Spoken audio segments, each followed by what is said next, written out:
याकूब अपनी जान को बचाने के लिए घबराहट के साथ इधर उधर घूम रहा, वो पत्थर उनके लिए सहारा बना। मेरे प्रियो, उस वहां पर लेट गया, स्वप्न को देखा, स्वर्गदूतों को देखा। वचन 18 में आप देखिएगा, भोर को याकूब तड़के उठा और अपने तकिए का पत्थर लेकर उसका खंभा खड़ा किया और उसके सिर पर तेल डाल दिया। इसके द्वारा आपके लिए खास संदेश को मैं देना चाहता हूं। उस पत्थर को उन्होंने लूस नामक जगह में पाया था। वहां पर बहुत सारे ढेर सारे और पत्थरें थे, लेकिन साधारण रूप से वो पत्थर भी उन लोग के संग संग वहां पर रहता था।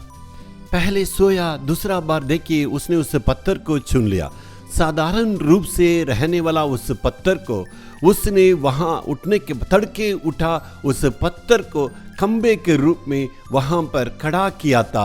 ना केवल खड़ा किया, उस पत्थर को तेल माल कर अभिषेक किया। साधारण रूप से रहने वाला उस पत्थर को उन्होंने चुना और उसको खड़ा किया और उसको अभिषेक किया।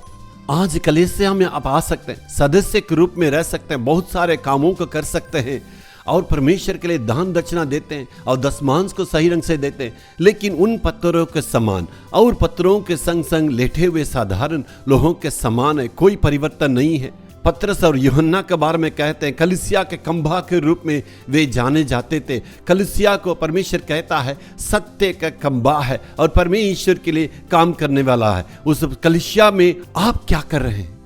कलीसिया में देखिए दूसरा रूप है, लेकिन बाहर समाज में जाने से दूसरा रूप है। गिरगिट जो रंग बदलने वाला गिरगिट के समान है, अपने आप को बदलते जाते हैं। यहाँ पर स्वर्गदूतों के समान पहनावा है, बाहर उनका रहन सहन दूसरा है। ऐसे नहीं मेरे प्यारों, हमें ऐसे नहीं रहना है, हमें बदलना है। देखिए साधारण रूप से नहीं, उस पत्थर को उन्होंने पहले खंभा के रूप में खड़ा किया। उसका मतलब उन्होंने गड्ढा खोदा। उसने उस गड्ढे को बहुत गहराई के रूप में खोदा था, क्योंकि वो खंभा नहीं गिरना है। और उस खंभा को उस गड्ढे में रखे और ढेर सारे पत्थर और मिट्टियों को पूरा जमा करके उस गड्ढे को पूरा भर के उस खंभा को उन्होंने स्थिर किया है। जी हाँ मेरे प्रियो, परमेश्वर हमें स्थिर करना है।